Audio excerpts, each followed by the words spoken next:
1, 2, 3, swing it. Do you have an old sound tape or your favorite cassette tape that you want converted to CD or MP3 format? Do you need a demo CD, radio ad, a DJ or even a sound system for your wedding, birthday or special occasion?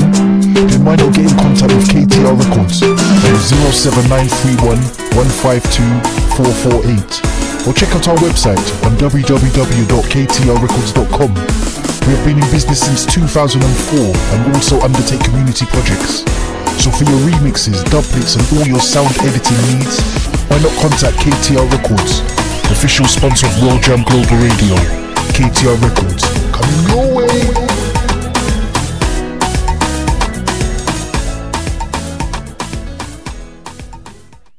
I was terrified about sharing the vulnerabilities of people with difficulties reading and spelling words. However, I could see the value in sharing, and I have taken the time to make some notes about this in my book, Dyslexic: The Silent Difference.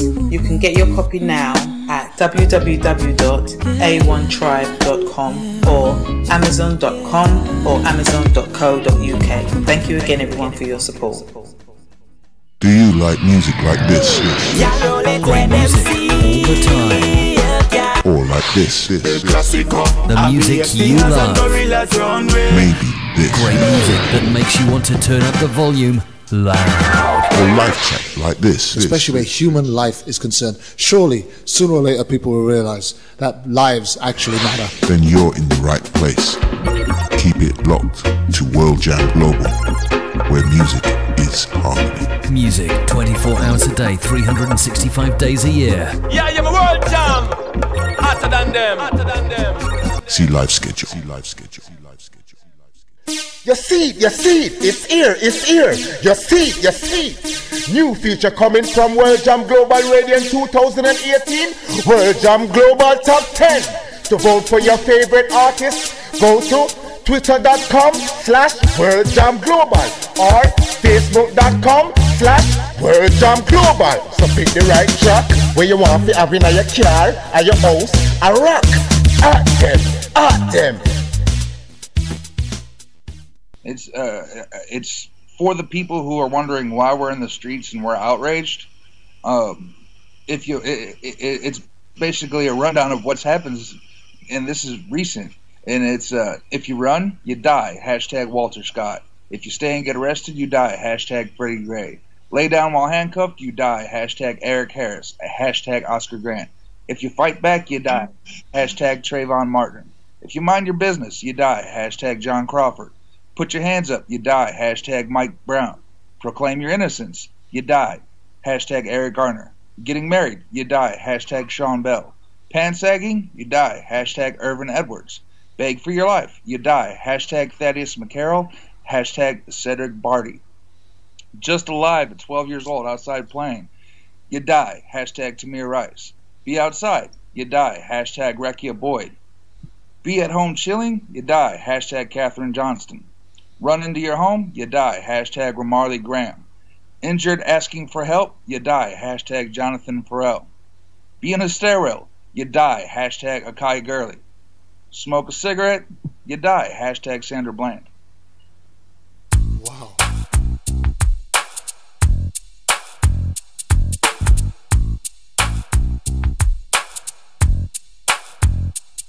Already did my time, I paid for my crime.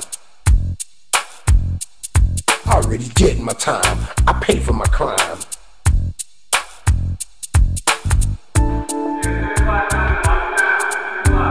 Well, it's Saturday night, 6 o'clock. Did my time, I paid for my crime.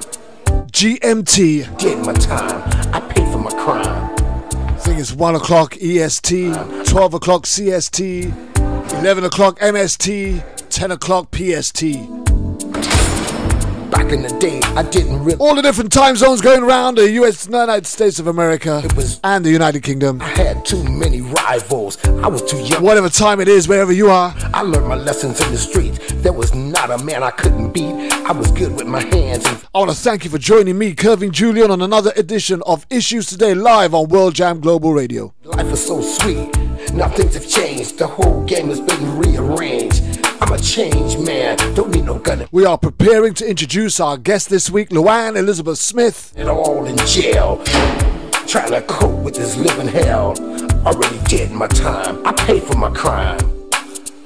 With another compelling story. Did my time, I paid for my crime. Already did my time, I paid for my crime. Already did my time, I paid for my crime. Already did my time, I paid for my crime. Now you can get us live on www.worldjamglobalradio.com. I was a drug dealer. You can get us live on YouTube. You can get us live on Facebook. You can get us live on Issues Today. To you and you, I had to repent. I must admit. And you can get us live on the audio TuneIn app if you happen to possess a smartphone. The life I used to live, I wouldn't do it again. I was young and dumb, my brain was so numb. I was a real Forrest Gump, but I was nobody's chump. Me and Billy the Kid had a lot in common. I was the real Terminator, much meaner than Arnold Schwarzenegger. I'd chew you up and spit you out like a real alligator, especially all you hate. It's time for you to share this stream that is going live worldwide, right across the globe.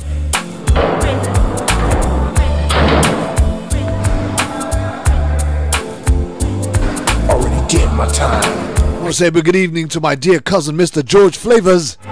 Already did my time. Already did my time. Formerly of World Jam Global Radio. Did my time. But now you can find him on his very own Flavors Radio. Already did my time. I paid for my crime. Already did my time. I paid for my crime. I'm trying to get this felony off my back so I can get my life on track and have the right to vote and live like an ordinary citizen again. This is my message to all of my friends in the pen, statewide, worldwide. There was not a man I couldn't beat. I was good with my hands and very quick on my feet.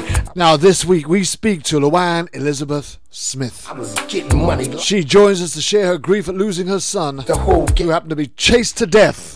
The theme of today's show, don't need no by throttle thirsty cops. About being no gangster, life is too short to... And when you hear the reasoning behind this suspense thriller, trying to cope, you'll understand why this should have never happened. Really did. Tyler Evans, Terry would have been alive today if the officers in pursuit would have followed correct protocol. We will discuss and examine all the available facts and evidence as we know it, and endeavour to shed light on the uncertainties released by the authorities as we hear the story directly from his mother, who happens to be a teacher and his advocate, Louanne Elizabeth Smith. Coming up very shortly. Drug dealer sold more drugs than Superfly, but I never got high on my own. So stay with us. I'm proud of what I had to do. That's why I'm telling my story to you and you. I had to repent, I must admit, I was doing all kind of stupid shit. Now sit back and think it over since I've gotten older. The life I used to live, I wouldn't do it again. I was young and dumb, my brain was so numb. I was a real Forrest Gump, but I was nobody's chump. Me and Billy the Kid. As we said last week, we are revisiting some of the stories that we had last year that we felt needed to be retold. Like a real alligator, especially all you haters. This was one of them. We interviewed Louanne along with some other guests, and I think there was about 3 or 4 guests on that particular story. And sometimes, as I said to Louanne earlier on, going on right now. He could be the intricacies of one story can get lost in the complexities of another. Sometimes we just need to revisit, give it another airing, so that we can fully digest the facts as we know it. I believe that this is one of them stories that need to be told again. Yes, I am. Yes, I am. Yes, I am. Yes, I am. Now, next week we're going to have with us Mr. Scott Russian. It's living hell. It's living hell. It's living hell. Already did my time. I paid for my crime. Our Father who art. And there's another story that needs to be retold. Thy name. On the 23rd, we've got Marissa Barrera. Done on earth as it is in heaven. And she's speaking up for her beloved brother, Michael Barrera. Big Mike. Forgive us our trespasses as we forgive. 2nd of March, we've got Tanisha Tilson Joseph. And lead us not into temptation. And that will conclude evil. our series of revisited shows from 2018. Forever and ever, amen. But please, if you want to get your story aired, please don't hesitate to contact me or my producer, Teresa Posselt Gallagher, who we think about, so we pray for this day, as she is, as we speak, in hospital having an operation on her knee. It ain't about nothing. Having had some terrible falls, I'll see it. she's in extreme and excruciating pain and can do with our prayers for a speedy recovery, complete health. To live like an ordinary citizen again. This is my message to all of my friends in the pen, statewide, worldwide. But stand by as we get ready to introduce Louanne Elizabeth Smith in just a few moments.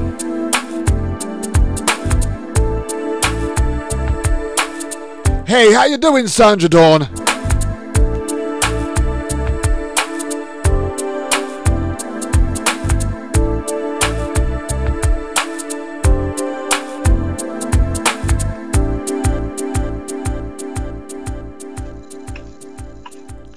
Now, without no further ado, she's been waiting very patiently in the wings, and she's got a very interesting story to tell. I waste no more time and I introduce our guest, who has been waiting to share this story again for some time. It's Louanne Elizabeth Smith. How are we doing, Louanne?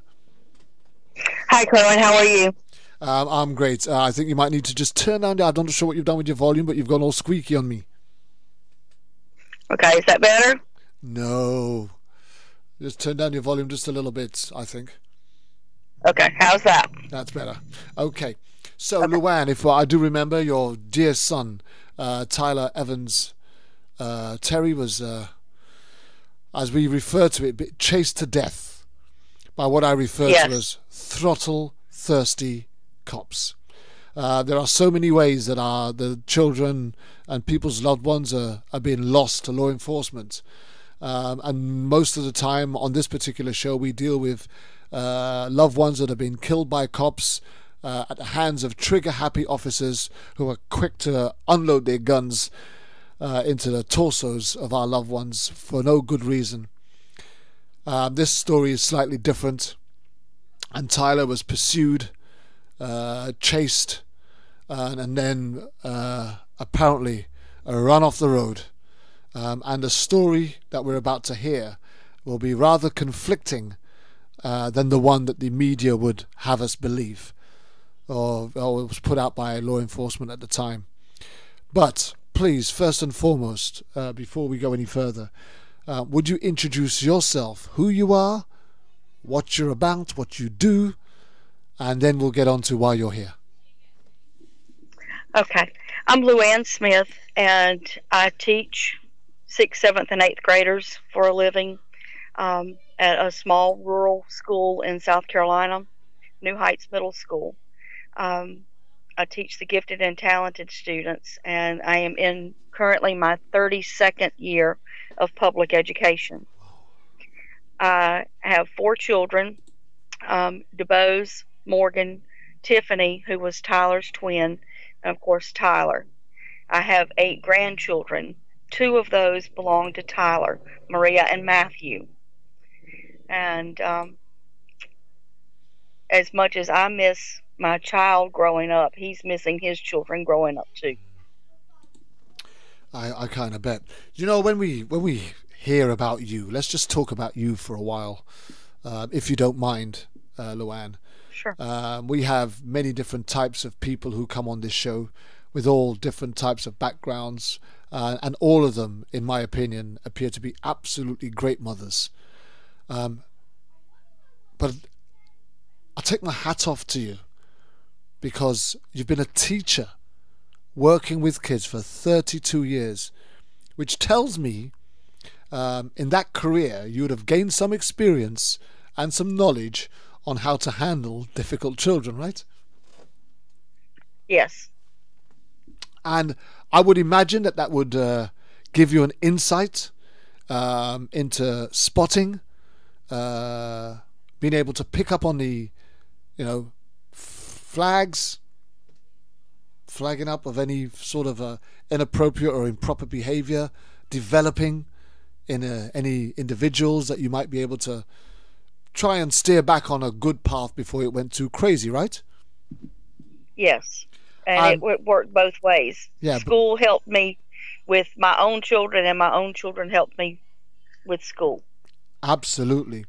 And I would imagine that that's something that you would have had to have done on several occasions over those 32 years that you worked at the schools in the education department, right? Yes. And I would have also imagined that there would have been some stories that you'd have been able to bring home and share with your children if they were showing signs of picking up what we can refer to as, abnormal behavior, naughty behavior. Yes. Consequences, choices, these kind of things, because we learn these things in that kind of profession, right? Yes, we do.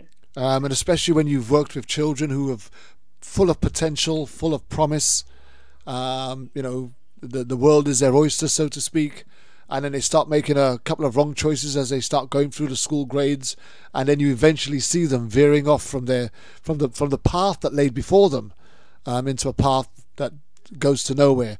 I'd imagine that's also something that you've seen on so many occasions throughout your 32 years in the education department. Yes. So there would be a passion in you. And I'm only imagining, I don't want to be putting words in your mouth or anything, because for me, for somebody to stay in that industry for as many years as you have, there's got to be a desire to be there, a love of wanting to help and support, and a real passion for young people and helping to develop young people to become all that they can be, right? Absolutely. That is what I strive for, is to help my children unlock their potential. And so therefore, if you have that sort of thought pattern, right, for children whom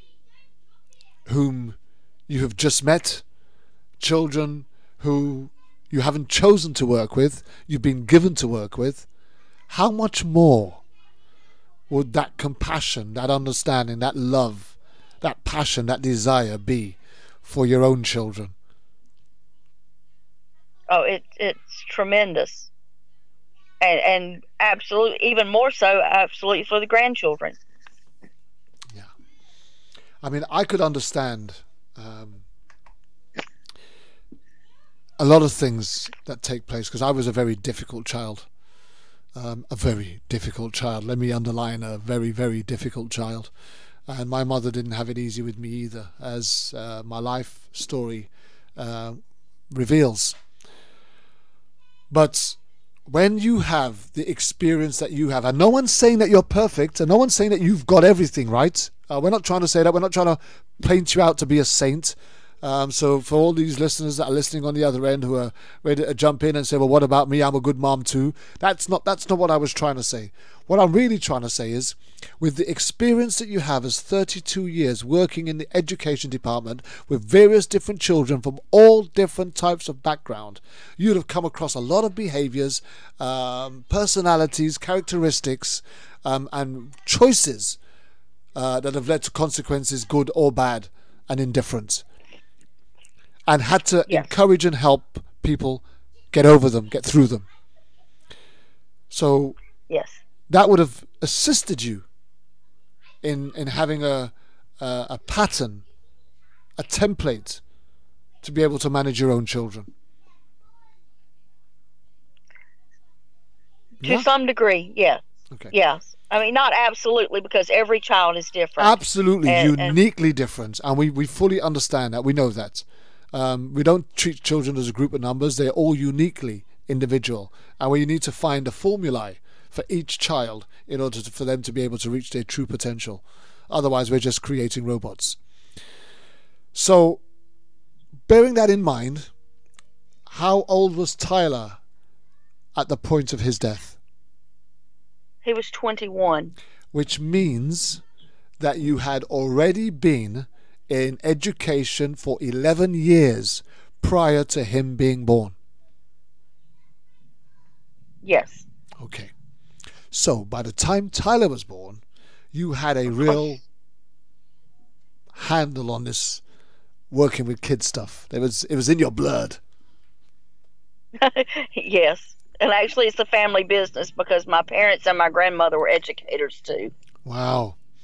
So it runs through the family. So what I'm trying to say is, right, you see, people seem to think that the children that end up being shot and killed by police come from some kind of slummed out ghetto with bad parents who's got bad manners and couldn't give two hoots about where their children were and what their children were doing.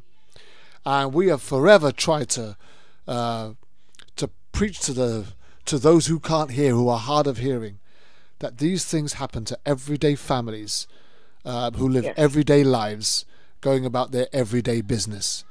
And so therefore, it's an honor to have a parent like you who does not come from the stereotypical framework of a black ghetto line parent whose child smoked weed when they were 10 and started gangbanging when they were 12 and potentially deserves what they got, which is the stereotypical impression that the media would have us believe is true of most of the people that they trigger happy officers happen to bring an end to their life. Although we know that's not the case. I have many parents who are just as good parents. They just haven't got that educational background that you have.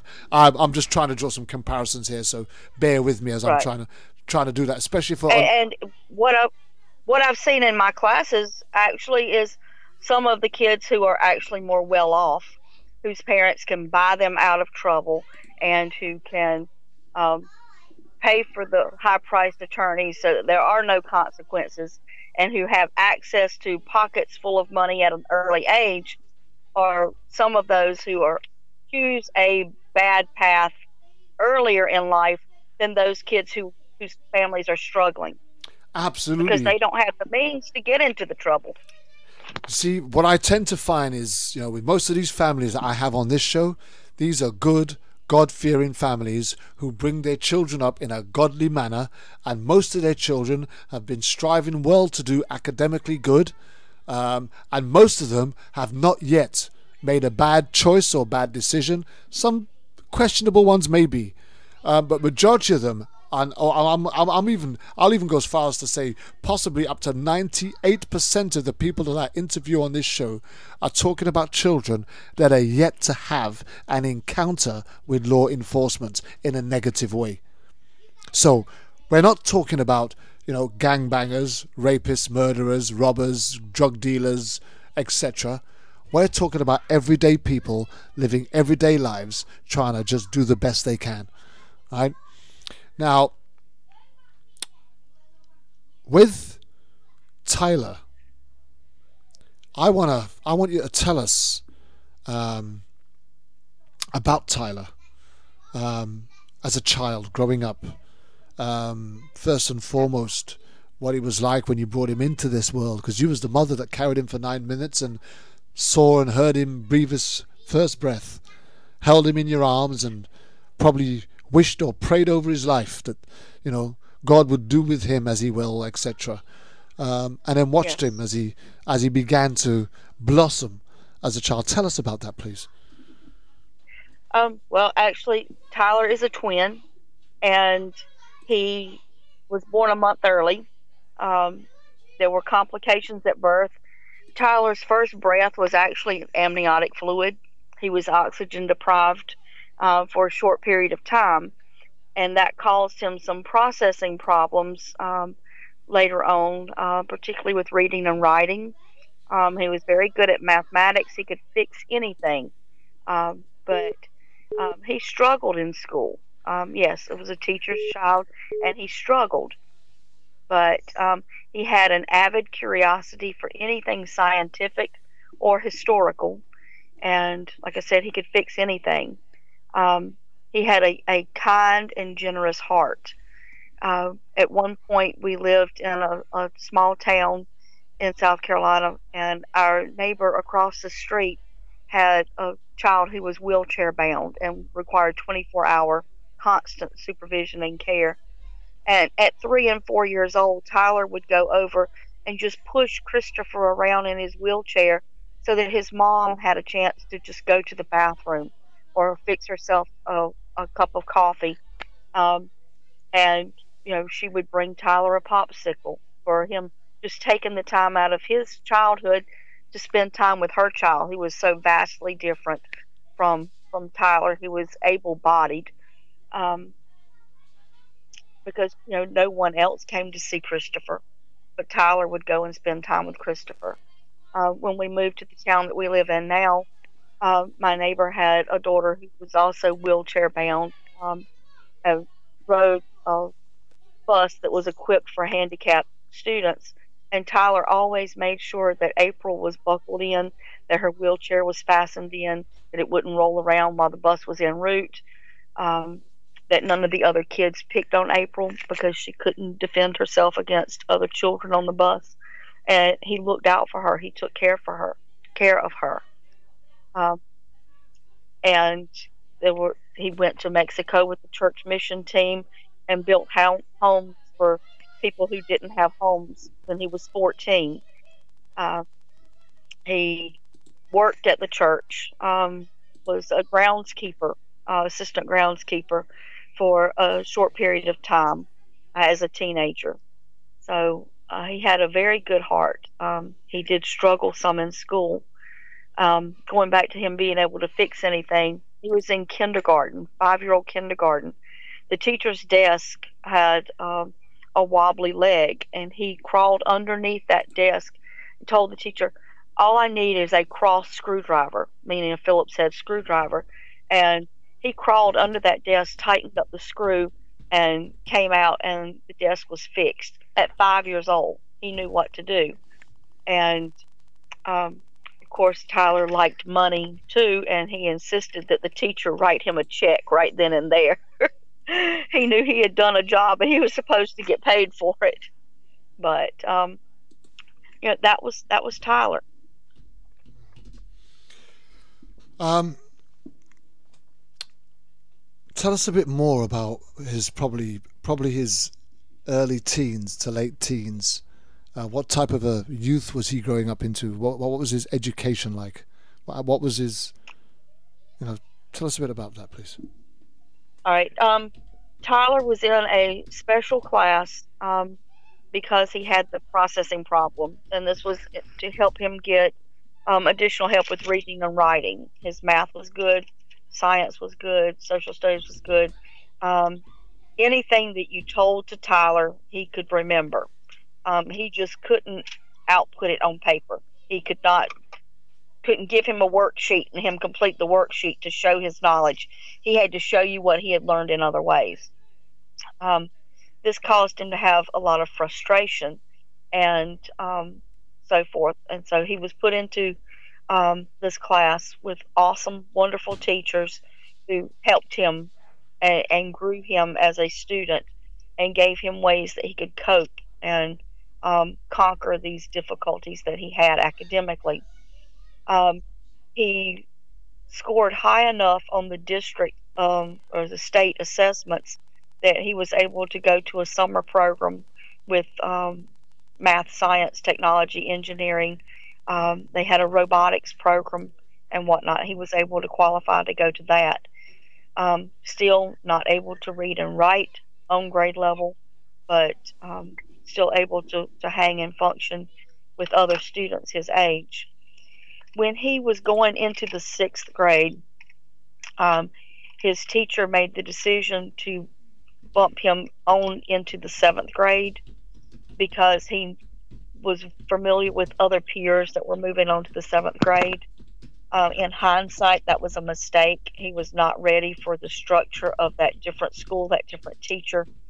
And he got in trouble in class one day. He had an object in his hand that he showed to the teacher, but because it had a point on it, it was considered a weapon.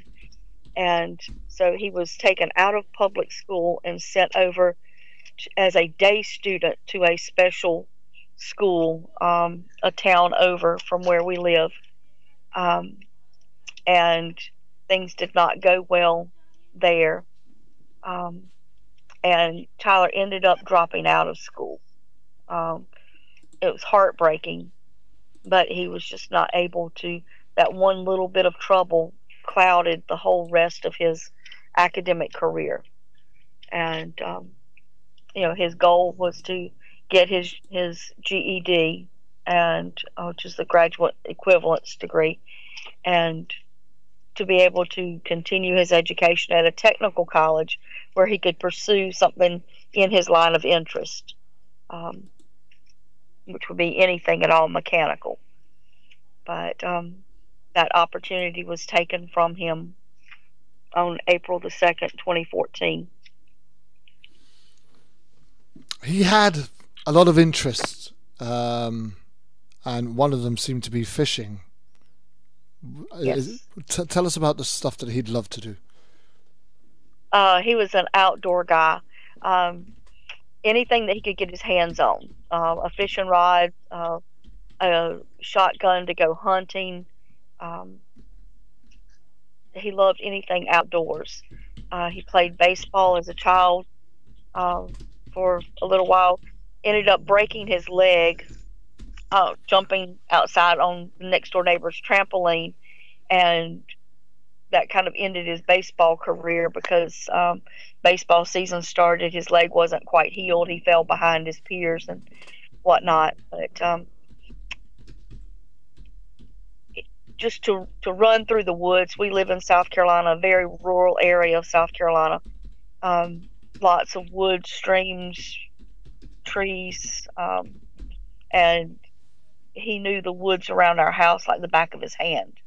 Could find a trail and follow it for miles and miles.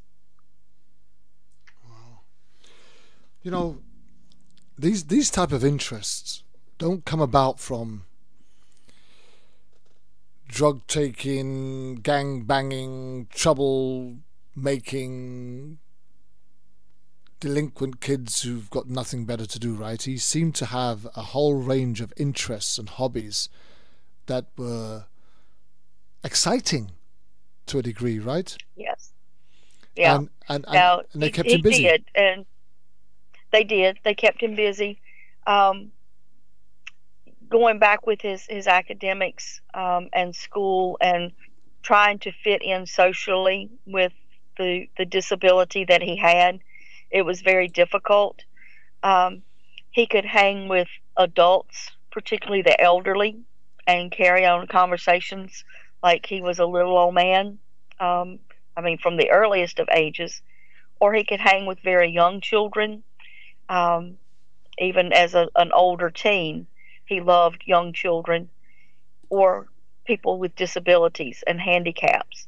But he was never able to fit quite in with peers of his same classmates or same kids on his baseball team. He didn't socialize with them, and that caused some frustration because he was more inclined to hang out with older people.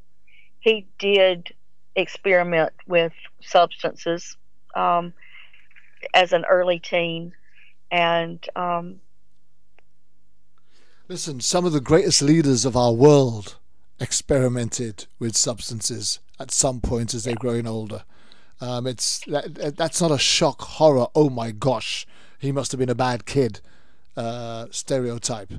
There are leaders of some of the top nations around the world who has ventured down that avenue while they're in university or college or whatever. So that's not where we put a black mark on somebody. So for me, that's part and parcel of growing up, experimenting, and some people stay with it, some people let it go. It's for some, it's not for others, and some people it can bring them down, and other people, well, we know the stories, don't we? We see them day in and around our communities and the people that we know and we care about. We see these type of things all the time, but we're not going to judge somebody because they've experimented. But Tyler was not a gangbanger. He wasn't a prolific drug taker or a drug dealer or somebody that caused trouble, that got himself in trouble with the law, that the law was constantly knocking on your door arresting him and taking him away, right? He had more trouble with anger issues. Anytime he was ever involved, it was domestic arguing with a girlfriend or something. He never once had a drug charge, ever. And then I would have imagined then he didn't have any robbery or theft charges. There was a time that he was accused of something, but he was never charged.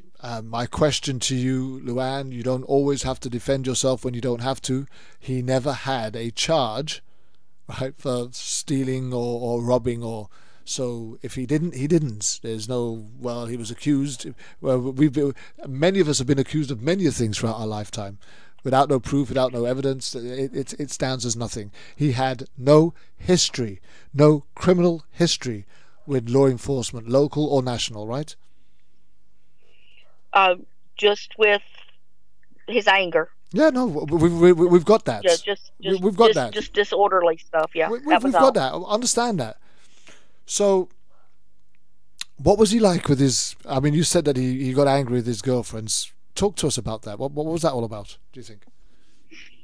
Oh, my neighbor called he and his most recent girlfriend before he was killed, firing gasoline. They were young. They were absolutely in love. They were absolutely too much alike and absolutely too young to handle being so much alike. They would push each other's buttons, and they knew how to set each other off, and arguments would escalate. They would be jealous of each other and so forth, and arguments, and sometimes even to the point of pushing or shoving, just explosive tempers, both of them. And wow. You know, it's a cloud over his memory, that part of his life. But I just don't think that he would have grown, given the chance to be a man who was constantly violent. Oh. I think that his violence, it resulted in he did not have, because of his disability, he didn't have the coping mechanisms. He didn't know the right channels to follow to deal with anger or jealousy or so forth. Do you know, the funny thing is, and he used the wrong avenue. Yeah, you know, here's the thing: when you're struggling with stuff in your life, unless you're diagnosed, unless you're medicated, you haven't got it all sussed. You don't always understand what your trigger points are, or even, you know, what strategies you need to put in place to prevent these things from flaring up. 9 times out of 10, most of us, we've just got to try and deal with it as and when it happens, and we don't always know what somebody's going to say or do to us or around us that's actually going to set us off. It normally comes spontaneously, out of the blue, and totally unexpected, by surprise, which means that you're not sitting down there walking around with some sort of cloak on you that says, I can protect myself against anything. We can't. We normally get caught unawares, which is why things flare up the way they do. You know, your girlfriend says something that aggravates you, annoys you, frustrates you, makes you suspicious, whatever it is, and you don't have the capacity, the capability of processing and dealing with it in an appropriate manner at that time. We all know what hindsight does. Hindsight allows us to look back on stuff and say, I wish I would have handled that differently. That's what hindsight does. But we don't always operate in foresight, which is, well, if I do this, this might happen. Unfortunately, we're not cut that way. So somebody upsets us, somebody causes us a problem, then we react. And after we react, we go, oh my gosh, I really wish I hadn't have done that. Exactly. That's what we do. That was Tyler. Now, we understand that, but that doesn't necessarily make you a bad kid, or a bad person, or a bad individual. Just as a girl who goes out, having had an absolutely terrible row with her partner, goes out, gets drunk, and for what ridiculous reason, sometimes allows herself to be taken advantage of by a complete stranger and regrets it afterwards. The consequences are quite severe because 9 times out of 10 the relationship is over. But you wouldn't have expected that to taint that person's life for the rest of their life, where they could never have a boyfriend again because they made this one mistake when they were 18. Right? Yes. So I know I'm trivializing this for a reason, because we don't always have control of ourselves when we're faced with circumstances we don't quite know how to deal with. And so trying to criminalize Tyler because he had an anger problem, well, it's like trying to criminalize a child because he cries when you don't give him his bottle. The child doesn't know another way to ask for his bottle if you don't. If a baby is hungry and wants a feed, and mum and dad is busy doing something at the minute, and the baby sits down there, waits for a few minutes and doesn't see the bottle coming, the baby can't speak, so he doesn't know how to ask you for the bottle. So then the baby will start to cry. And you've got to discern, you've got to work out why the baby's crying. And sometimes you think the baby wants a feed, so you go make a bottle, you feed the baby, and the baby still carries on crying, and you realise, no, it's not the bottle. And then eventually you check the nappy, the diaper, as you guys call it. And then you realise that the diaper's all messy, and that's why the baby was crying, right? We don't always have the tools we need to deal with the circumstances we always find ourselves in.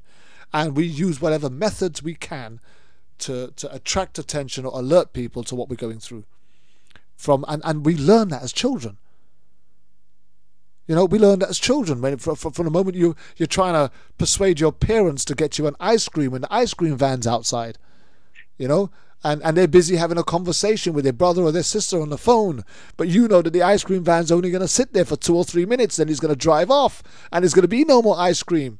And you're trying to get your mother's attention, but they're still on the phone. Eventually, you start behaving in a way that's likely to get them to either shout at you, whack you round the head and tell you to go away, but all you really wanted was an ice cream.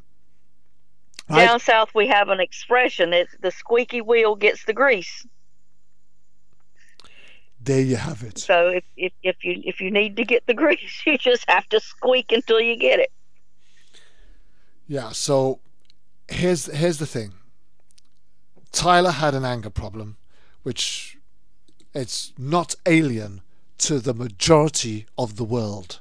There are so many people that find it difficult to manage their anger. Some just find it more difficult than others, right? And when you have the inability to process what's going on around you in order to access the correct tools, you're more likely to make a slight mistake on how you handle it, react to it, or manage it. Yes. That's fine. But he wasn't a criminal. He wasn't a bad fella, right? He wasn't on the police radar. He wasn't somebody that the police wanted to come round by every week and make sure that he was at home, not getting into any trouble. He wasn't at the shopping mall causing fights. He wasn't down at the parks bullying kids or pulling out knives and guns and threatening people. You know, he wasn't on the police radar, right? He was a young man with great interests and a lot of hobbies who just happened to have an anger problem that would get him into trouble with people he was closest to. That's exactly it. Which actually meant he never went that far. Yeah? It never went that far. I mean, he never got to the point where he did he get... Oh, well, I'm trying to speak for him now. Did he ever get to the point where he actually exerted physical violence on his girlfriends? There were a few times that, yes, he did put his hands on. I mean, not to beat up or punch out or, you know, not. But yes, there were times that pushing and shoving and or holding on to real tight types of things like that. Not broken bones and black eyes and swollen faces and, you know, not those types of things that you see in the media. Okay, so we're getting a bit of an idea of who Tyler was, the type of young man that he was, We're building up a personality of characteristics that people get to understand that he might have had one or two problems with his girlfriend, but he was not a bad fella. He wasn't a bad guy. He wasn't somebody that the police needed to concern themselves with, right? Now, let's go to that fateful day. Have you got any understanding whatsoever as to how that day started, as to why and how Tyler ended up being pursued by law enforcement?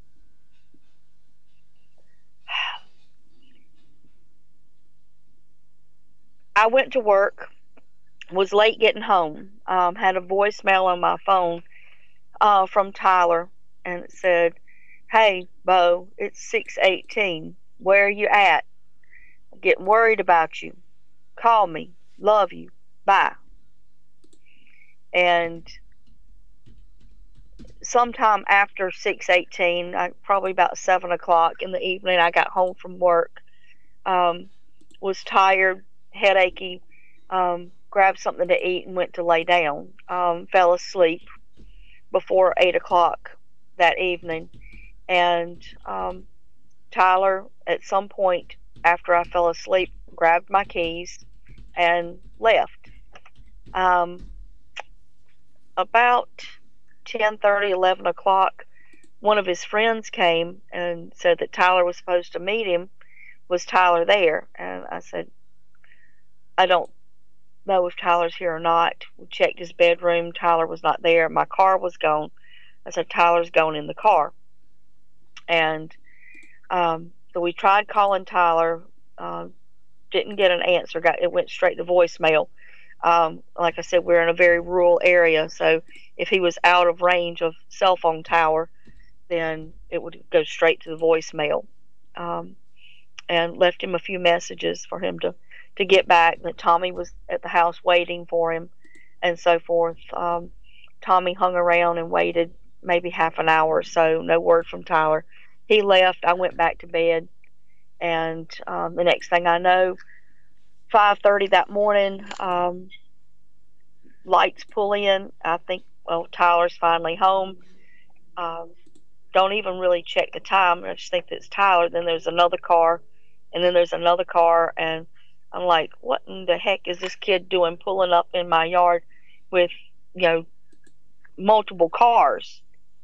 And I figure he had friends following him home or something. And there's a knocking on the door, and I get up and go to the door. At this point, I'm realizing it's not Tyler. He would have just let himself in. And it was Highway Patrol and Deputy Coroner and another officer. And they asked me if I knew Tyler Terry. I said, yes, I did. And they wanted to know what relationship was I. I said, Tyler's my son. They said, do you know where Tyler is? And I said, well, we discovered late in the evening that he had left in my car. They said, do you know who he might have been with? And I said, I'm really not sure who he might have been with. They tossed out a few names. One was a young lady that I knew he was not with. And anyway, I said, well, let me get my phone. He has saved a few numbers in my phone recently. And I went and looked, and they asked if I could get in touch with that young lady's family, and I tried, and it ended up that Tyler had been with that young lady earlier in the evening, and the mom indicated that she was not currently home, that she had left with Tyler. And that's when the officers told me that Tyler and a passenger had been killed in a car accident. Did you have any understanding as to why the police were pursuing him in the first place? From what the Highway Patrol told me, what they were told, because Highway Patrol was not involved in the incident, it was a Darlington County Sheriff's deputy who was involved, but they were told that Tyler was speeding. The officer had turned around to pull him over, and that Tyler had hit the guardrail of the bridge and flipped the car. And then they told me that the officer who was in pursuit hit the overturned car. Sorry, say that again? That apparently their story was that Tyler was speeding. The Darlington County deputy turned around and was in pursuit. Hit the guardrail of the bridge, flipped the car, and that the officer who was in pursuit smashed into the car. You know, I'm kind of looking at pictures of the wreckage, right? And their reports, what you said that they've told you, doesn't actually match with what we see, right? Correct. So, tell us what happened next. Then, I mean, they've told you that this is how it happened. Did you go down to the hospital? Did you? What happened next for you? No, they would not leave until I had someone there with me. I was at home by myself since Tyler wasn't there. My daughter, his twin sister, was living about 30 minutes away from me. I knew that my oldest son had to get to work. He was at a new job, and I didn't have a way to get in touch with my second son. And my mom was out of town. So I called my neighbor who had lost her daughter in 1997 in a single car accident. And she came down. I referenced that neighbor earlier. She's the one who called Tyler and his girlfriend firing gasoline. And she's also the mother of April, who was the handicapped child that Tyler always made sure was her wheelchair was secured, and he always protected April. So my neighbor came down and sat with me until I was able to get in touch with the funeral home, and I was told that the coroner would be in touch with me later, and that Tyler's body was being taken directly from the scene to Newberry for an autopsy. He did not go to a hospital, from what I understand. And the rest of the day is kind of in a blur. I did get in touch with his twin sister. I did get in touch with my second son. I got in touch with my oldest son. Actually, I got in touch with his wife. I said, don't tell him right now. Let him go to work. We'll tell him after work. There's nothing he can do right now. But he turned around and came home. And so I was surrounded by my other kids, and got in contact with my mom, who was about 3 hours away, out of town on vacation. And she decided later that afternoon to come home. And we went and met with the funeral home director and notified my work of what had transpired. And everything was kind of a blur. I was on autopilot. I don't remember a whole lot of individual details about that day or the next. I do remember going to the funeral home and asking to see Tyler. And the funeral home director said, I can't stop you from seeing him, but I want you to keep in mind that his body has been autopsied, and it would be better for you if you waited until we finished with him and then you saw him.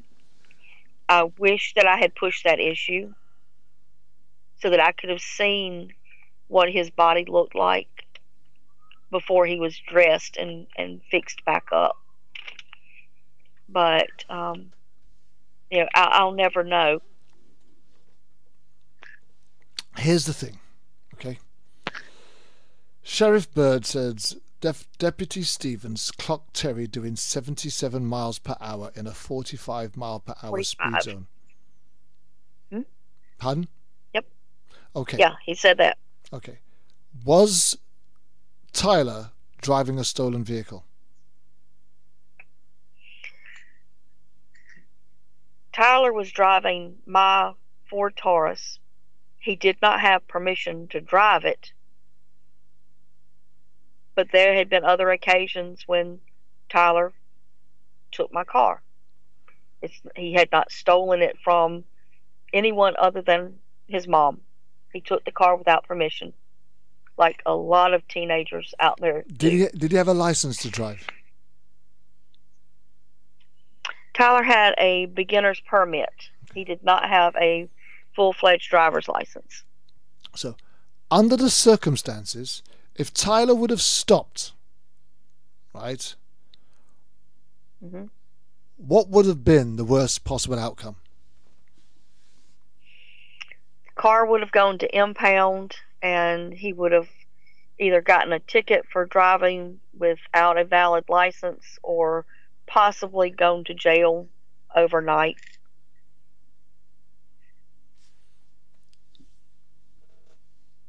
He would have got a ticket, car impounded, and possibly jail overnight.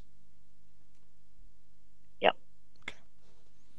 So, why would he, or why would they expect us to believe that he would make a death-defying decision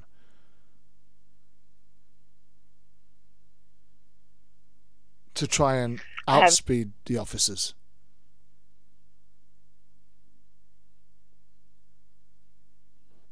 That's why they would. Sorry, you broke up then, Louanne. Okay, I'm sorry. I have no idea why they would expect me to believe that he would make that decision to flee. Do you believe that Tyler tried to flee the police? I believe Tyler was probably speeding. I don't know that he was trying to flee. Also, in one of the articles, Sheriff Byrd, and he was sheriff at the time. We have a new sheriff. I have not yet met with the new sheriff to discuss Tyler's case with him. Byrd was voted out of office. But he also said in one article that the chase ensued for a half mile. And in a different article, he said that the whole thing, from the time that the officer saw Tyler, clocked him going 77, and turned around and put the blue lights on, that it was less than a mile. Now, a mile is 5,000 something feet. A half mile, much less than that. How can they say that he's fleeing in a half mile? You know, I can see a half mile away. Tyler, I can walk a half mile. The road was curvy. Tyler may not have even known that he was being pursued.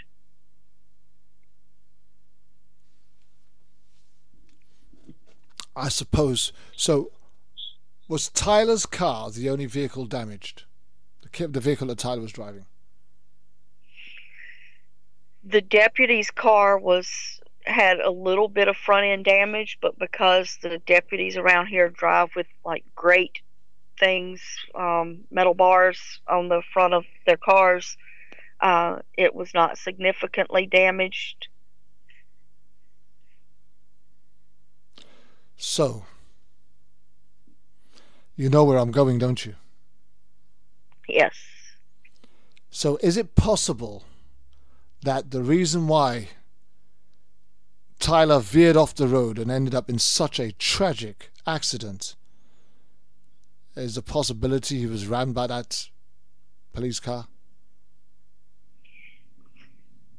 From what I saw that afternoon, I do remember now going to the scene. Of course, I had no transportation. That was my car, my only way to go that was hit. When I finally did get a ride to the location, and it was about 3.5 miles from my house, Tyler would have been headed home, the direction he was traveling. It looked to me like he had been put into what's called a pit maneuver, where an officer like forces you off the road to make you stop. It looked like that because of other tracks that were in the road. It looked to me like that being pitted is what is called around here, is what caused the car to flip. And my personal opinion, and that of some other people that I've talked with, what have we done now? We better cover this up. Let's back up, put our blue lights on so that the dash camera will engage and go and hit that car. That's what it looks like. And that will present a whole different line of questioning. Yeah. But you see, here's the thing. Firstly, and I don't know how it works out there. I'm just presuming, right? Because this is how it works here in the UK. So the officer sees a vehicle speeding, turns round, right? Would not the first call the officer made would have been to dispatch, giving out the number plate so that they can determine whether or not the vehicle was reported stolen and who was the registered owner? Is that not one of the first protocols? That's what you would think. Right? And A, if the vehicle was not reported stolen, and B, how close to where you guys lived was this accident, or this? About 3.5 miles. So if the vehicle was registered in the locality, then it would be an even less of an emergency because, and I'm only assuming here, A, it's not been reported stolen, and B, because it's in the locality, it must be a local, somebody that they know, that they could. And then there are laws of engagement that I believe officers need to follow when in pursuit of a vehicle. Well, you would think that, and in some places there are. Wayne Byrd, in one of the articles, was quoted as saying that he doesn't have a specific policy of when a deputy should consider whether or not to chase. He goes on to say that an officer has literally seconds to make that decision. We live with the results of it. He did not want to put into place policies that were complicated. And those were Sheriff Byrd's words. So apparently Sheriff Byrd, and at that time, the Darlington County, South Carolina Sheriff's Department's office did not have guidelines of when they should pursue, when they should not pursue. But the sheriff went on record saying he did not want to put policies in place that were too complicated for his officers to follow about what was too fast, when to pursue, when not to pursue, and so forth. And I think that is part of the problem. It's a faulty policy. To have no policy is faulty policy. To have no policy is almost criminal. Yeah. Every department, every area, especially when you're talking about dealing with the public sector, needs to have policies and procedures, some sort of guidelines that are consistent that everybody can follow, so that nobody's just, doing their own thing. It needs to be a recordable thing that everybody says, well, this is how we do it. Standard operating procedures, for example. Yeah. So that when you get a new officer that comes on board, you can train him to this standard and say, right, yeah, you're good to go now, you're ready, because you've now met the criteria. There has to be some sort of guideline. Even to is there any evidence that Sergeant Byrd, the pursuing officer, called for any help or assistance, or reported that he was in pursuit of a vehicle within the timeline of him clocking him at 77 and the car veering off the road. I have been denied access on several requests for the report, the TR91, I believe is what it's called, report, which is all of the information, or that would have been the call to dispatch and everything. The only thing that I have to go on is what was on that dash cam. That dash cam is only activated after that officer is traveling at an excessive rate of speed. You've seen the dash cam video that was released, right? Yeah. That is where the dash cam starts. And my understanding is the dash cam activates as soon as the blue lights are activated or as soon as dispatch is called. And so there's no talk to dispatch until after the crash. And there's no indication that there was any call to dispatch prior to the officer being in high-speed pursuit. And you can see at the rate of speed that those signs are passing, the road signs are passing, that it is a short distance and it's a high rate of speed and that there's no communication. I mean, I'm getting stuck for words here because this is the reason why I wanted to bring this show back on again. There are the intricacies of this case. These little small details that most people will skip over, for me, are telling a very vital story. And can I add a little more to the mixture? Yeah, bring it in, Louanne, bring it in. Okay. Within 1,000 feet of where the accident happened is where that officer had lived for some considerable length of time. That officer lived on that road within 1,000 feet of where that accident happened. I don't know if he lived there when the accident occurred, or if he was living someplace else. I know that he was involved romantically with someone that he married a month after he killed my child. But at some point in his life, he lived right there, next to that bridge where Tyler was killed.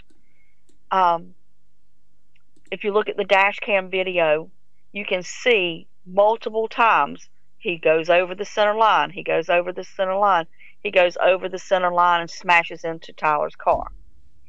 That officer knows that road like the back of his hand. He had traveled it hundreds, if not thousands of times in his lifetime and in his professional career. That officer supposedly received some type of driver training to become an officer in how to handle that patrol car. And that patrol car should have had set up some type of suspension where it would handle correctly at high speeds. He was not in control of his vehicle. He was all over that road. If my child had not been overturned in that car, if it had been an oncoming car, someone getting off work, coming home, someone who'd run to the convenience store that was at the intersection just past where the accident happened, returning back home, it would have been a head-on collision.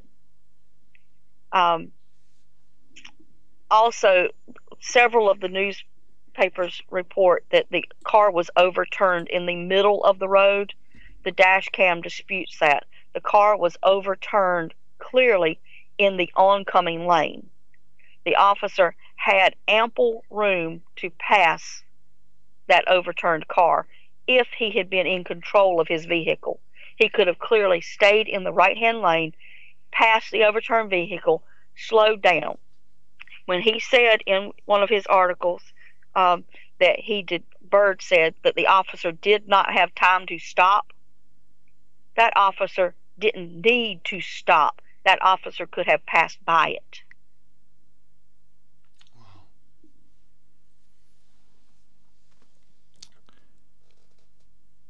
Tyler wasn't. Tyler, although Tyler was not alone in his vehicle, I believe not. The officer wasn't alone in his vehicle either. That's correct. He had a ride-along. He had a ride-along.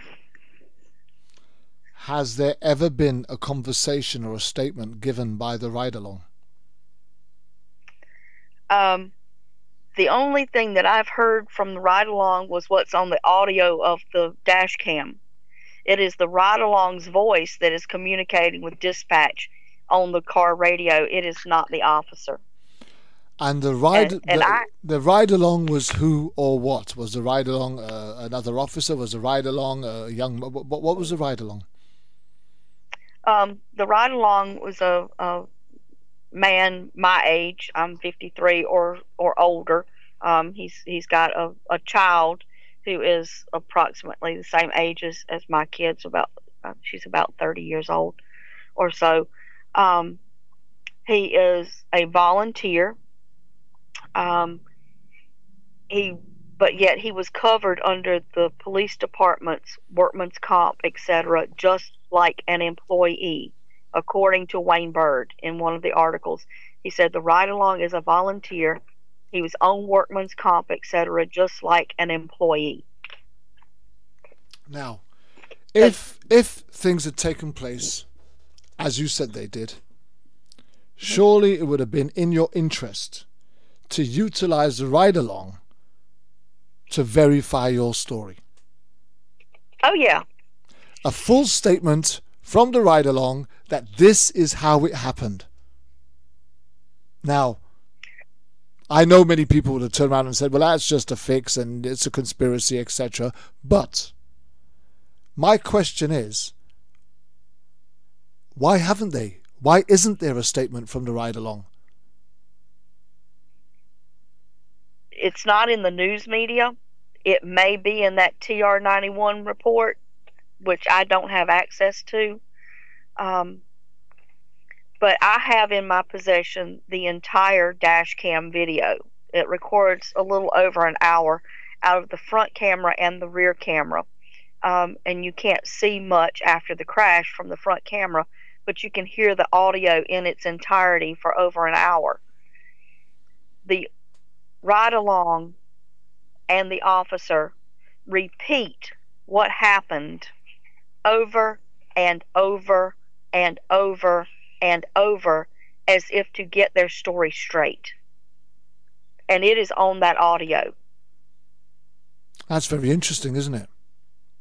It is. I mean, the question being is, why would you need to do that to say collectively? It repeatedly. Yeah. Yeah. Also on the dash cam video portion, that the whole camera that I've got, before they check on the victims that they've just hit, they searched the patrol car for their cell phones, which got shaken loose when the impact happened. They searched for their cell phones. They thank God that they are not hurt worse than they are. They suggest to each other that they should call their significant others to let their partners know that they are not injured in case they should hear about this crash. And this is before they go and check on the victims. In the dash cam that I've got, from the rear dash cam, the officer steps out of the car and goes to the rear of the car, and he's talking to someone on his radio that he wears on him. It is not in the car radio. It is on his vest radio, so that it's not recorded on that dash cam. I do not know the contents of what he's talking to or who he's talking to on that radio. I don't have that transcript from 911 that I've requested that would have been part of that TR-91 report. But it is the ride-along who is on the patrol car audio the entire time. You'd have imagined that if the evidence would prove the sheriff's version of events, that they would have released that quite quickly. You would think. So the fact that they've not releasing it, refusing to release it, have yet to release it, suggests that there's something in there that they don't want you to see or hear. You would think. Also, I have requested from the Highway Patrol MATE team, which was whenever a county officer is involved, the Highway Patrol has to come in and investigate. The MATE team report actually does support the deputies' version of events, but I would expect all law enforcement to kind of stick together and not find each other at fault. But I requested of the Highway Patrol and of Sheriff at the time, Wayne Byrd, for the dash cam video to be released to the families before it was released to the media. The very first article that came out, just right at daylight, as soon as it was publicized or made known to the media that this accident had happened, the ride-along and the sheriff deputy were still at the hospital being checked out. That's how early the article came out. Said that I just lost my train of thought. I'm so sorry. I forgot where I was going with this. Anyway, he You don't worry. Get yourself together. Yeah. Sorry. We still have 45 minutes left on this show. If there's anything else, if there's anything that you slip and it comes back to you, we can always go back to it. Yeah. But this scenario that we're talking about, right, is it's confusing because I can't understand how they are trying to justify, bearing in mind, let's just reiterate, a ticket, car going into the compound, and at worst, a night in the cells. The car wasn't stolen. He wouldn't have lost his license or the ability to drive, and even that. Yeah, still, you can't lose what you don't have. Yeah. Right. And more importantly, the fact that the vehicle was in its locality, right? And it would have been an easy thing for them to find out because they would have done the call over the radio. They would have got it feedback that car's registered to such and such, but Louanne Elizabeth Smith of such and such a place, which would have given them the locality of where the vehicle came from, which says that it's a local. You'd have thought, and he was heading in the direction of home.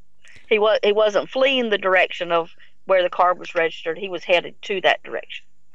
You see, now they would have just pursued that, just followed that car home and pulled him up when he got there. Yeah. Well, I'm glad you said that. That leads me to something else. In one of the articles, Byrd said that Tyler was well known.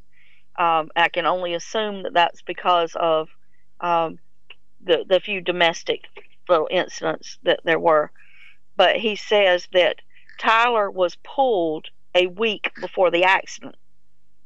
And if that were true, if Tyler had been pulled 1 week before he was killed, then why didn't Tyler get a ticket?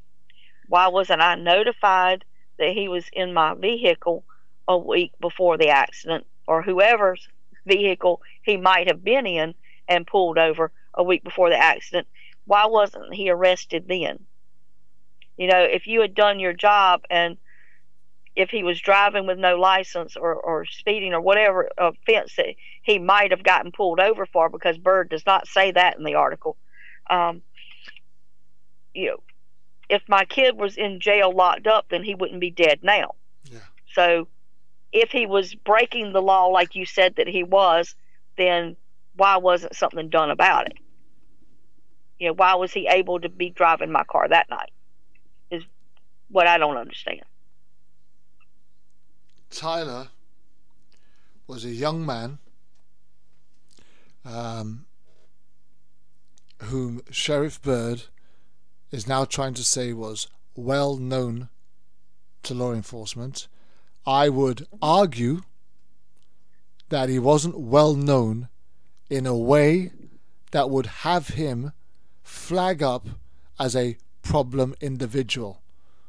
Because for me, what we're hearing is a young man who would often, or sometimes, at times, lose his temper with his girlfriend,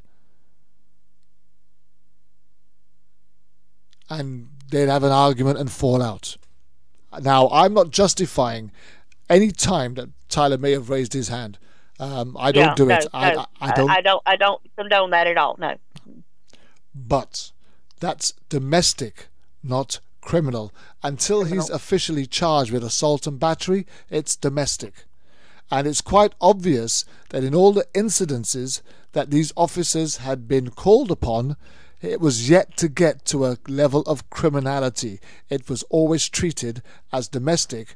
Otherwise, Tyler would have a pile of charges on him. Can I throw something else in the mix? Throw it in there.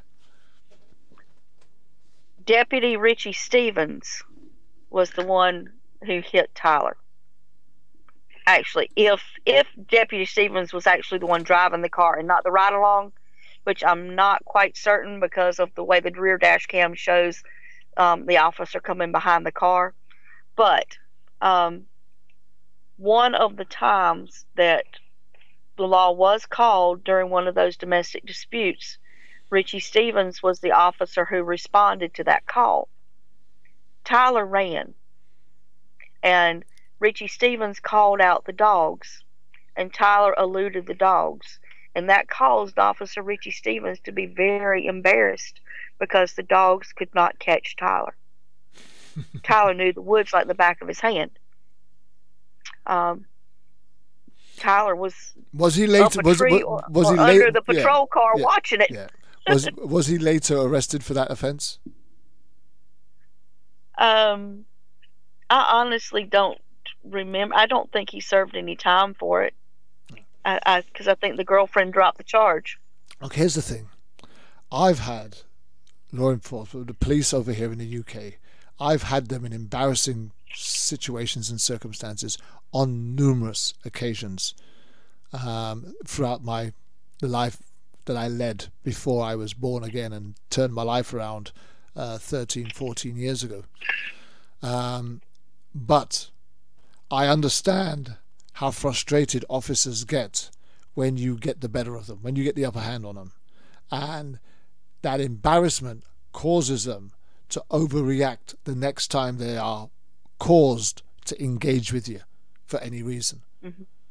So are we suggesting that due to the relationship that they had where Tyler had embarrassed him in his last encounter, that his reaction to what was going on here was he was determined that Tyler weren't going to get away this time? Mm-hmm. Perhaps, yeah. And if Tyler was so well known, and if Richie Stevens knew that that was Tyler in that car, then he knew where Tyler was going. He knew where that car lived. He didn't have to be in high-speed pursuit of Tyler. He could have just, like you said earlier, just followed him right on home, written his ticket, or put him in handcuffs and carted him off overnight. You know, there was no need for this. You know, Wayne Byrd had said in that, what I mentioned earlier, about not having a policy. These words just gnaw at me from Wayne Byrd. He said, the officer has literally seconds to make that decision. We live with that decision. Well, Tyler didn't live with that decision. Tyler died because of that decision. And his passenger died because of that decision. So here's the thing, because I'm glad you said that, because I was actually just going to get onto that point. At the time that they chose to pursue Tyler, as far as they claim, two things stand out to me. One, there was no concern or consideration given to the potential possible innocent passenger that was sitting in the vehicle with Tyler, who had no control over what Tyler was doing if Tyler was committing a criminal act. Right? Yes. And correct. secondly, there was no concern or consideration for the ride-along that was in the police vehicle once they decided to pursue and try to ram Tyler off the road, to the effect that they themselves could have put themselves in a uncomfortable position. And other accidents, they were risking their own lives, and he was risking the life of the ride-along. Mm-hmm. Now, are we aware of what the rules of engagement are when police are in pursuit while in transit with a ride-along? Oh, according to Wayne Bird, there were no rules. Because I'm quite sure that when you've got a ride-along, there are things that you are not expected to do, or you don't have to do. You could actually call for support. And I would have imagined that the appropriate thing to do when you had a ride-along was to call for support in respect to the fact that you are in pursuit of a speeding vehicle, and you would be endangering the life of your ride-along if you was to pursue the vehicle at the pace and speed that that vehicle was traveling at. That's what I would think, yeah. Again, I'm not totally convinced that it wasn't the ride-along driving. But No, I'm with you on that. I kind of got that from what you said earlier. But we're assuming that they were doing stuff by the book, right? And that it was the officer driving. We're assuming. Mm-hmm. And we're assuming. We're assuming. And if it was the officer driving, then he had the responsibility of the life of his ride-along in his hands. Mm-hmm. And he put him at risk also. Yes. So that was very reckless, wouldn't you think? Mm-hmm. I would think. I would have imagined reckless enough to be reprimanded by his superiors. I'm laughing because you know what happened. The audience probably does not. Come on, we're there. Let's do it. Come. What happened? Do it. The deputy who killed my son was promoted to investigator. I bet the audience was not expecting that. You would have imagined that he would have been benched, he would have been silenced, they wouldn't have wanted to see him prosecuted because it would have been the whole department up for grabs, but they would have found a way to give him some consequences that he would learn from his mistakes, because he put the whole law enforcement office in disrepute. Yeah, he was promoted. Promoted to what? Investigator. Wow. I am absolutely. I was gobsmacked when you told me the last time, and I'm even more gobsmacked now because we've actually opened this up. In far more than we were able to on the previous show, because we've actually dedicated the whole show to this issue. How did you feel when you heard that the officer responsible for the death of your son in such a reckless manner was promoted? I felt like I'd been gut punched.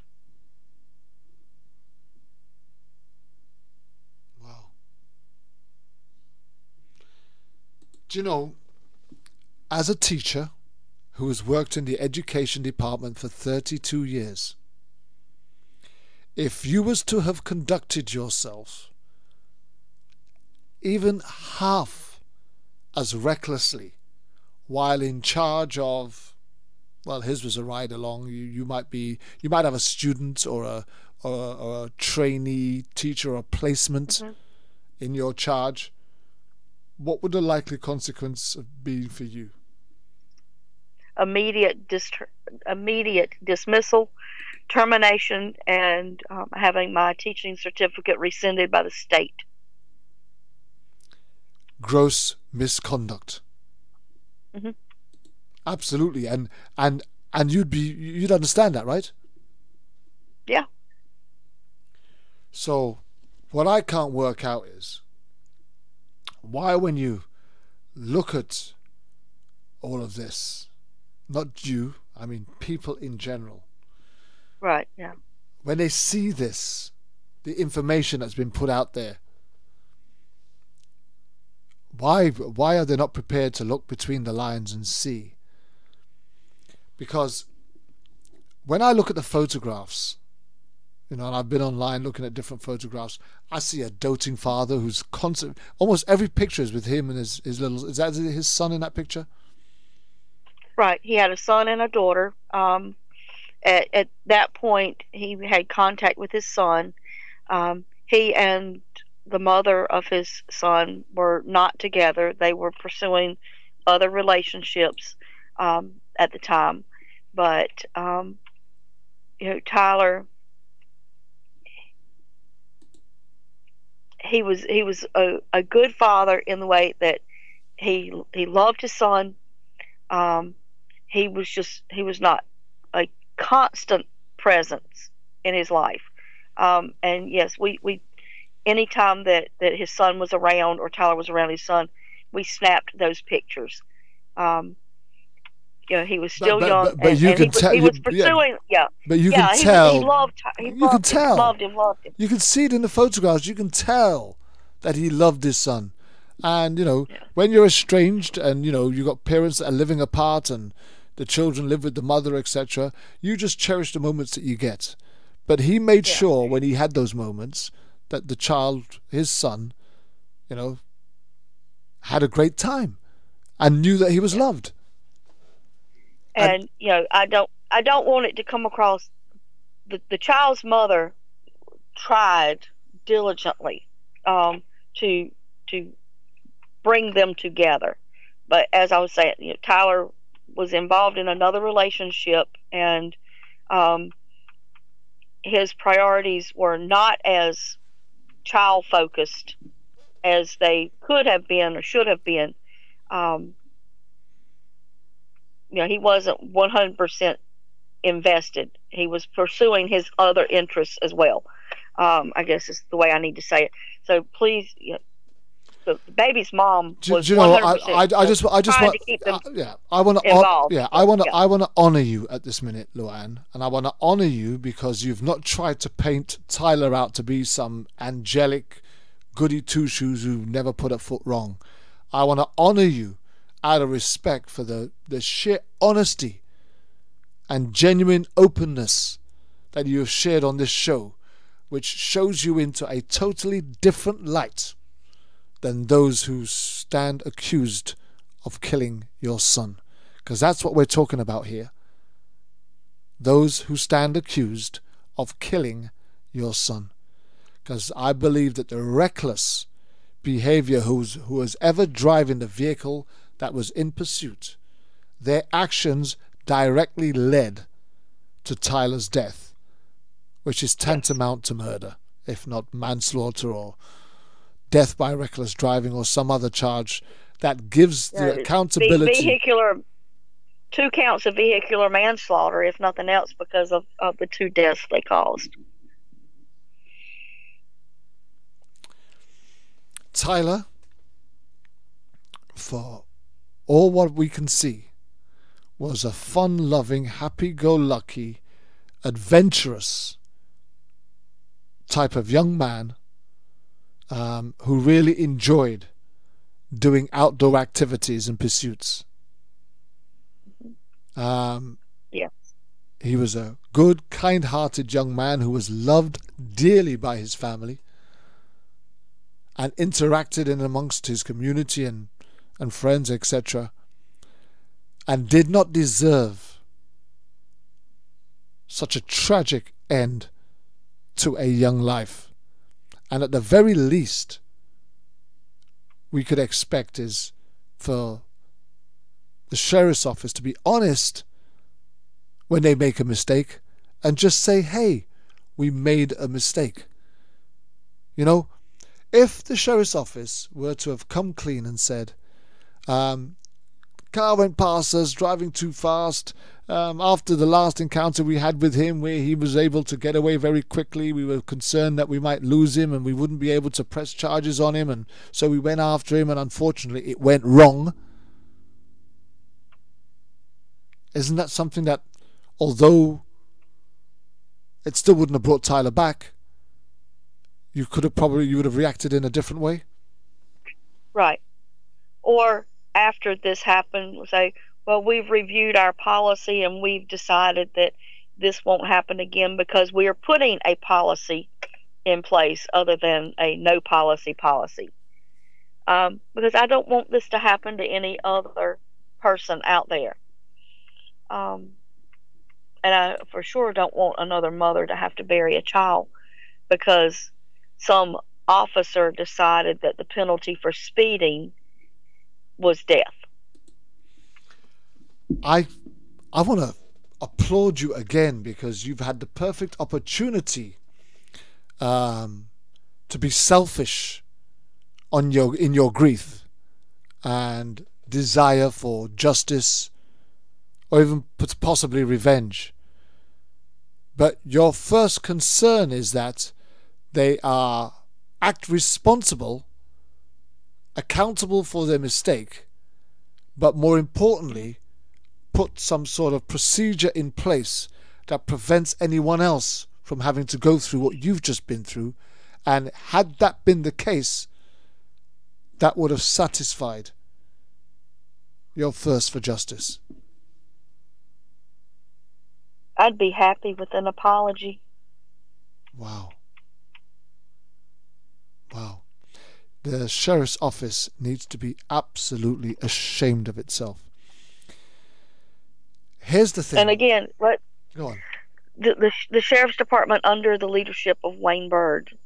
I have not met with the new sheriff.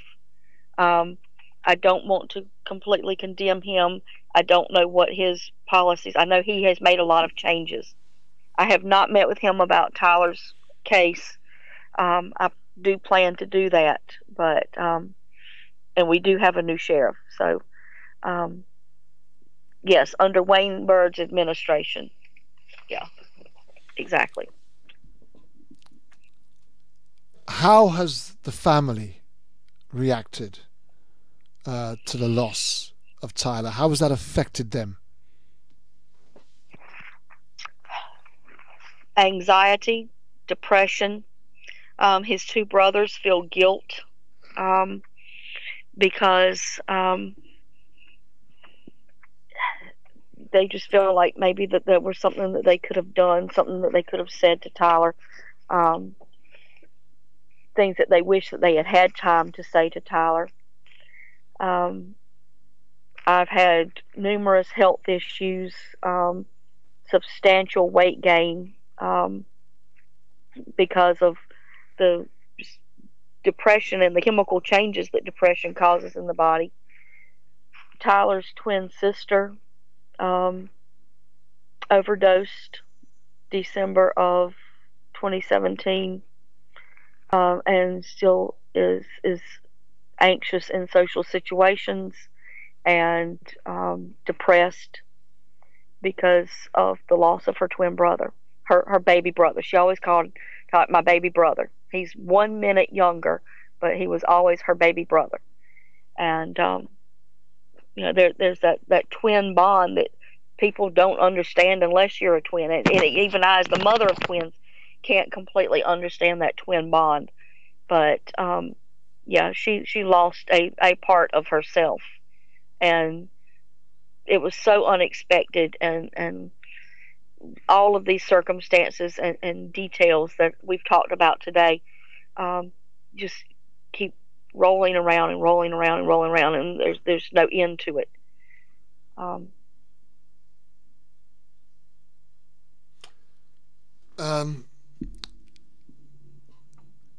If you could say anything to these local law enforcement officers, if you could just speak to them from your heart right now, what would you say? That they are supposed to be a department of public safety, and that the safety of the public needs to be their number one priority. And when officers act in manners like this, like Officer Stevens acted on that evening, that cost a life, that's not okay. It wasn't okay then. It's not okay now. It will never be okay. And that there need to be policies and procedures in place. Like I said earlier, if Tyler had not overturned, if he had escaped, and had made it home and not been killed that night, but if there had been an oncoming car, that officer still would have killed somebody that night, even if it weren't my child.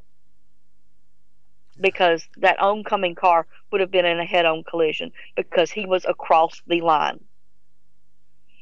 And so going back to what I would say, you need to train your officers. Yeah. Richie Stevens knew that road like the back of his hand. There's no excuse for him to be across that road. I am not a trained police officer. And at the time I was driving a Buick or a Jeep or right now a Volvo. And I, a 53-year-old untrained in police driving person off the street, civilian, can drive that same road at 90 miles an hour and stay in my lane. Because I've tried it just to see if it could be done. And that trained officer should have been on his side of the line.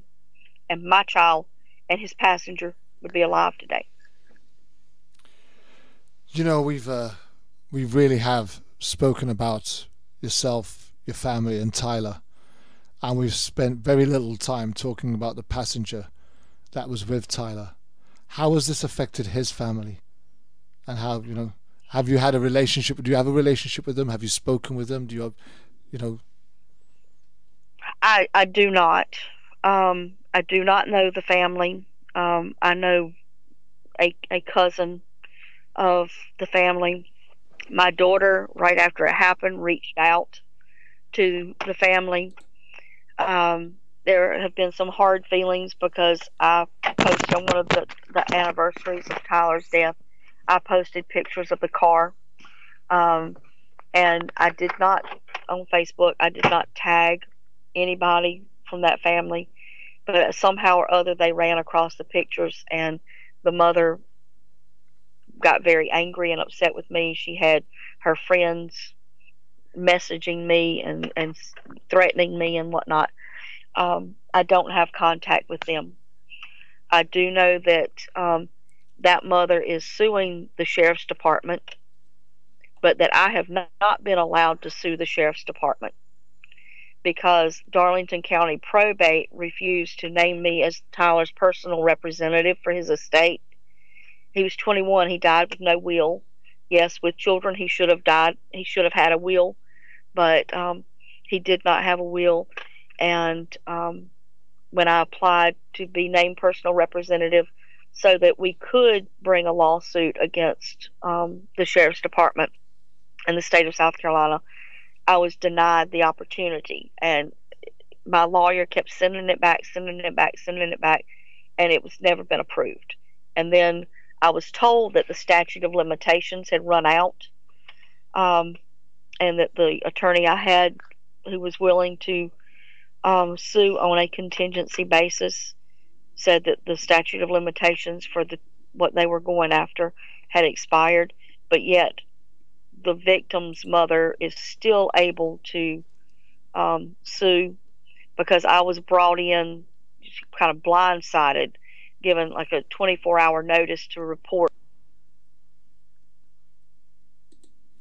Hey, you've got me on hold. You got an incoming call. Yeah, it's I'm good. Okay, go ahead. But I don't understand why I wasn't able to be named personal representative for Tyler's estate when the mothers of both of his children signed that they wished for me to be personal representative, that they waived their right to be named personal representative. But the Darlington County Probate's office apparently had something going on with the sheriff's department, and they didn't want lawsuit brought against the sheriff's department. You know, it's quite shocking when you hear it, and quite sad also. In fact, the one thing that you and the other passengers' family should have in common is the unity to fight this together. You know, where does your journey in the fight for truth and justice for Tyler take you from here? What does that look like?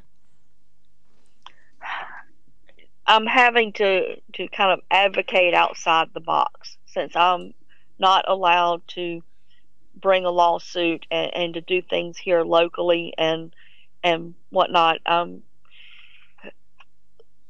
Through my friends with Post, South Carolina chapter of Post, and the National Post, and through advocates like you, bring Tyler's story and make people aware of it.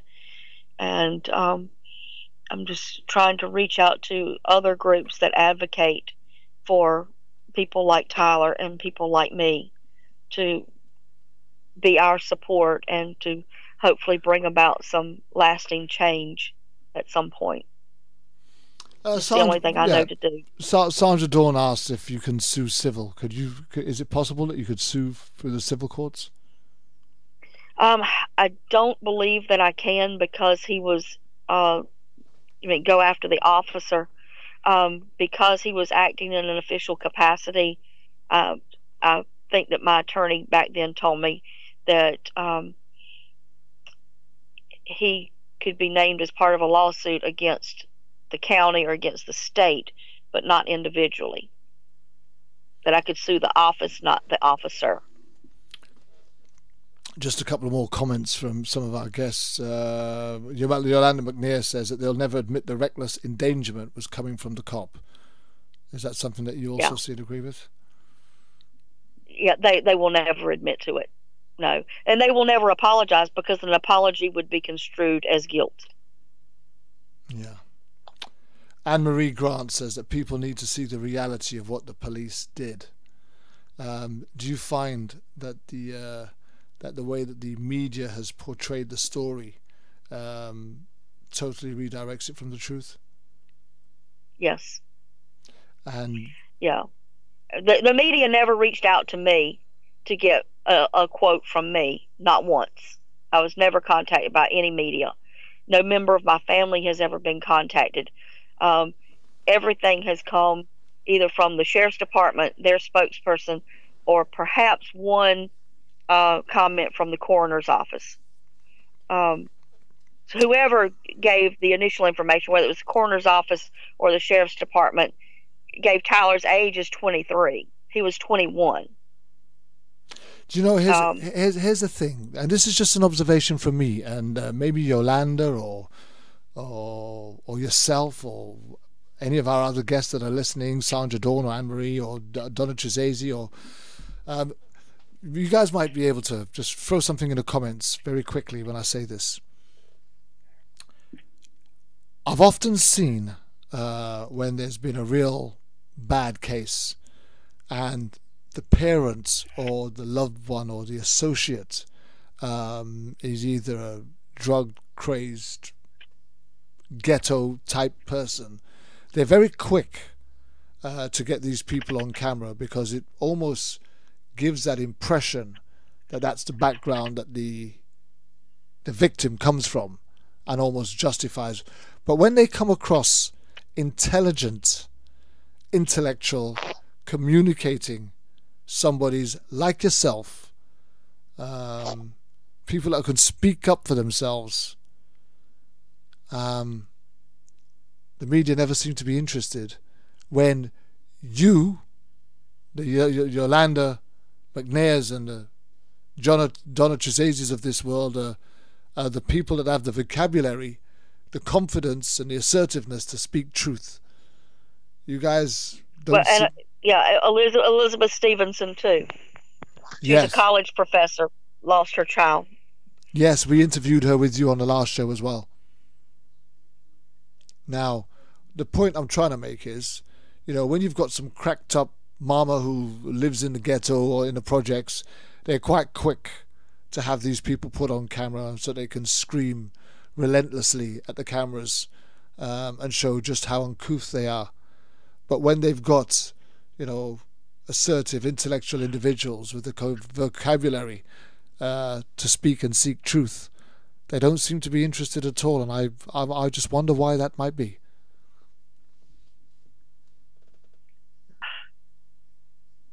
I'm not sure if you want to try and answer that. I guess it's the same way that a bully doesn't pick on a bigger kid. I like the way you put that. Yeah, I kind of like the way you put that.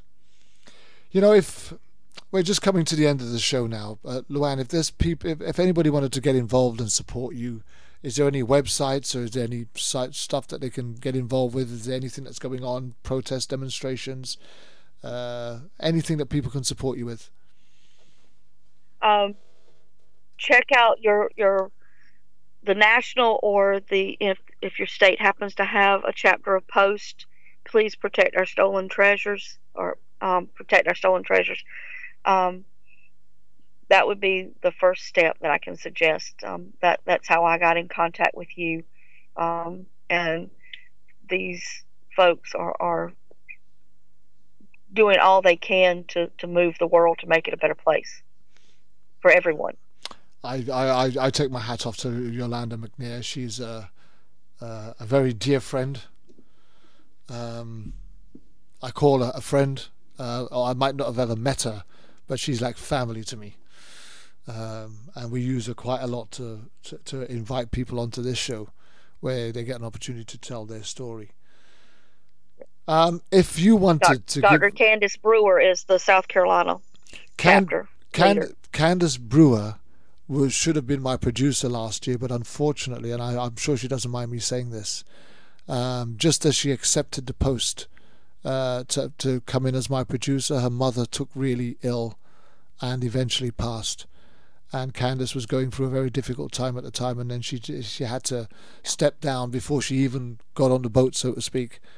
But yes, Candace, I've spoken to Candace several times, and will be because she lost an uncle as well to police brutality, and we've yet to tell that story here on this show as well, and that will be happening in time to come. In fact, I've made contact with her recently in order to resurrect that and bring that about. So we're going to be looking to do that very soon. So Yolanda McNair and Candace Brewer are two champions for the cause. If you had a message that you wanted to give to a parent, someone who was going through something like what you have gone through, what would that message be? And you can take your time.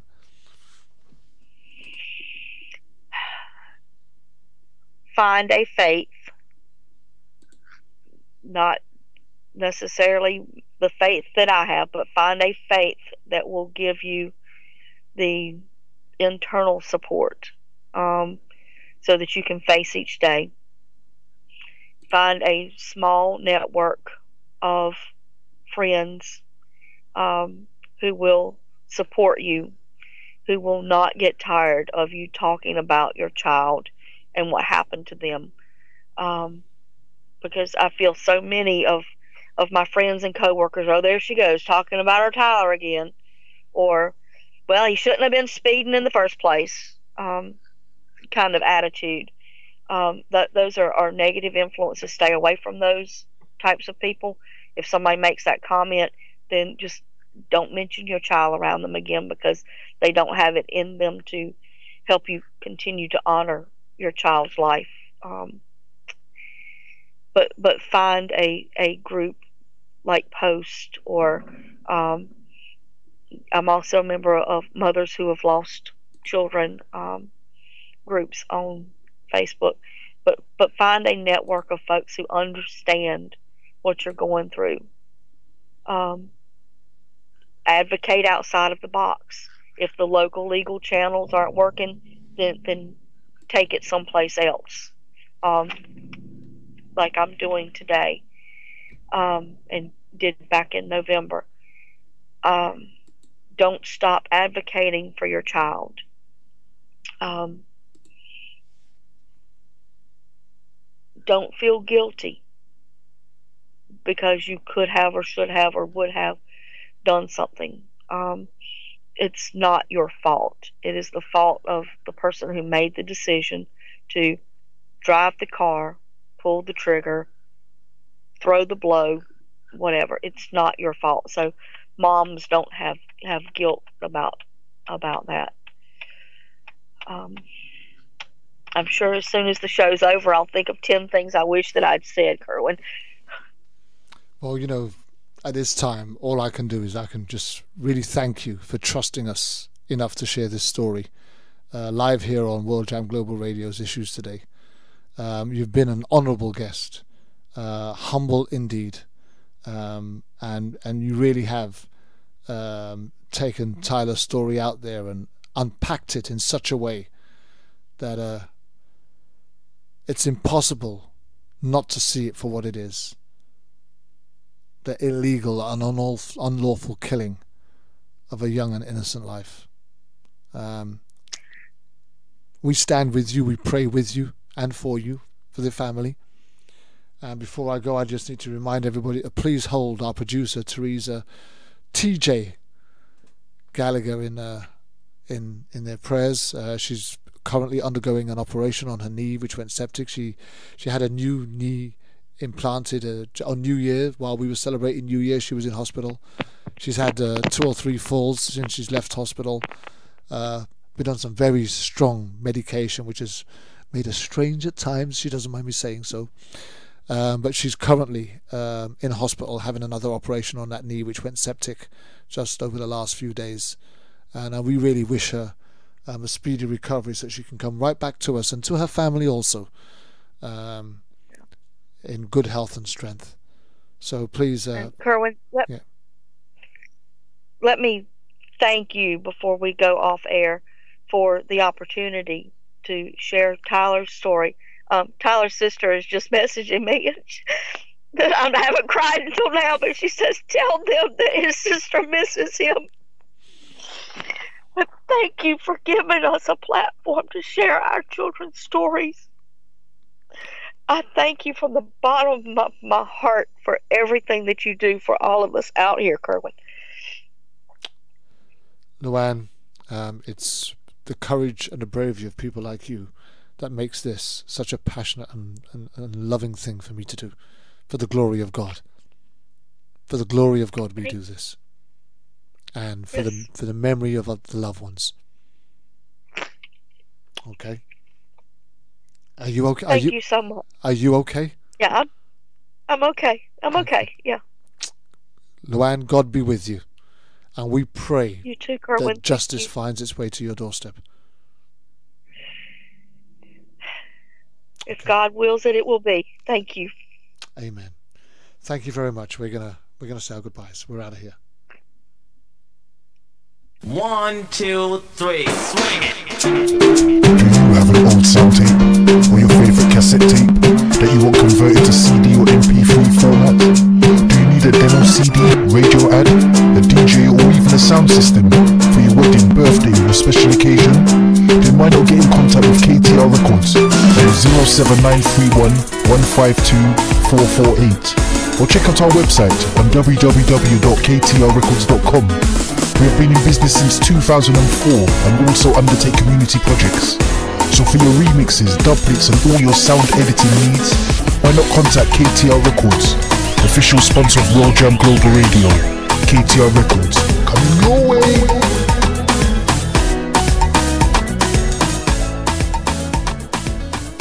I was terrified about sharing the vulnerabilities of people with difficulties reading and spelling words.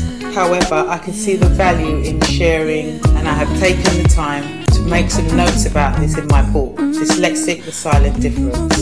You can get your copy now at www.a1tribe.com or amazon.com or amazon.co.uk. Thank you again, everyone, for your support.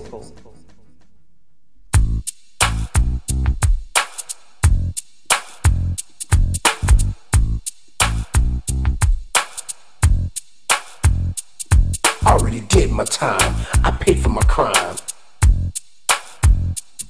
I already did my time. I paid for my crime.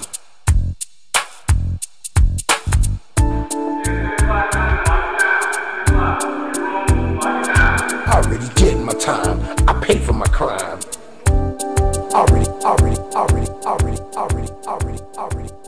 Already.